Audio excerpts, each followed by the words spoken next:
right, so now we're going to turn to a different direction. We want to talk about France. I know to our viewers they might be skeptical. We don't talk so much about Western Europe. We tend to focus on Eastern Europe, but as always, they're interrelated. For people who are following the news, last weekend there were the local elections in France, and possibly because of the migrant and refugee crisis, the largest party was the far-right party, the Front National, the National Front. This starts to fall into our area of interest a little bit because there are a lot of connections between this party and Putin's Russia. We had a nice infographic that we brought up before just to illustrate that the Front National has received so-called loans from Putin and from Russia. Now, this was exposed when Anonymous had hacked what they said were the cell phones of many of the leaders, in particular a connection to a recognition by the Front National of the referendum in Crimea with these loans being given out. So now what we're showing you, though, is the local election results from last Sunday.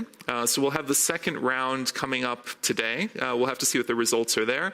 But the Front National was really the largest party. And so there are questions about what influence they'll have and how that could affect French foreign relations as well. Now, we have a very special guest because there is a French journalist who we'll be speaking to in just a moment, Raphaël Tresanini, who done an investigation into the Front National and into the Le Pens, specifically while trying to talk to Jean-Marie Le Pen while interviewing him. He had, asked him where he was going, and they had followed him to the airport because he was going to Moscow. He didn't want to tell anyone. But I see that we have him on the line already, which is great. Raphaël, can you hear me? Can you hear me? Oh, excellent. That's very exciting. Happy to have you here. So, these connections between Front National and Putin's Russia, what's it all about? How deep do they run? What did your investigation say? Well, actually, we could discover a lot of things. The thing is that we have on the front page, let's call it like this, a regular partnership between the Front National, the National Front, and United Russia. But we discovered that actually, let's say that the National Front is used by the Kremlin to pass some message on West Europe. And I mean, this message we've spoken about before, part of it is Crimea, right? Because they had recognized Russia's annexation of Crimea. They also sent one of their representatives to observe this widely criticized referendum there, correct? Yes, definitely. The thing is, actually, the National Front was the only French party to recognize the annexion of Crimea. And thanks to our investigation, we could discover that it was linked to several loans granted by Russian bank to the National Front. So it wasn't like a normal political position, let's call it like this. It was a service for the Kremlin. I see. And so who are some of the key figures there? Because we're looking at them on the screen now. And when we talk about Marine Le Pen, we talk about Jean-Marie Le Pen, we have Emmerich Choprad and Konstantin Malfeev. So, I mean, what was going on there? The thing is, that could be very difficult to sum it like this, but the thing is, we could discover there's several networks, but like, there's the network of Jean-Marie Le Pen. He was with very close to Emmerich Choprad, and he had like a first loan. It was in 2013, and it was 2 million euros. And after that, there's another network with Marine Le Pen, which is like more official. And thanks to that, they could have a 9 million euros loan. The thing is, we could see, as you said before, all the time the same key figures, like, for example, Konstantin Malfeev. Why? Because the thing is, he knows very well Jean-Marie Le Pen and Marine Le Pen.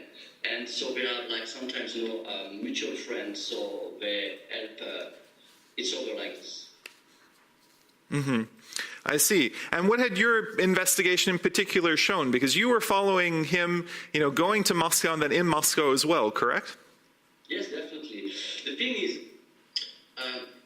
the National Front don't say that we are very friendly with Russia and everything. They say we have a partnership. But we discovered that it was more, let's call it more underground. The thing is that we could see that they had a lot of chats all together. For example, on the investigation, we could see that Jean-Marie Le Pen met Alexander Douguine in Moscow. The thing is that he said it wasn't true, but we had the images that he was with him. For example, we could discover that the thing is that they had a lot of meetings, secret meetings, for example, in Vienna. Well, I mean, this we know about. He in particular has, you know, a lot of connections there going back a long time. She as well has been there, has had official meetings. What is the sense in France now? Is there concern that if they become more powerful, more influential, that French foreign policy could be bought in a way? Oh, the thing is, right now, we don't know, because the National Front is not at the power.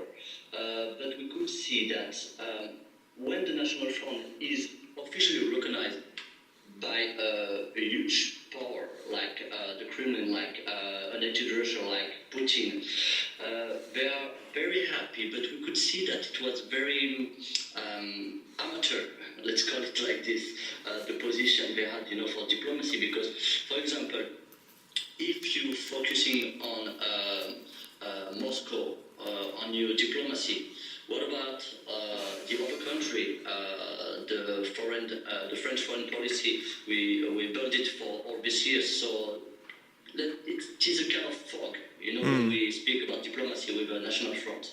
All right. Well, thank you so much for joining us.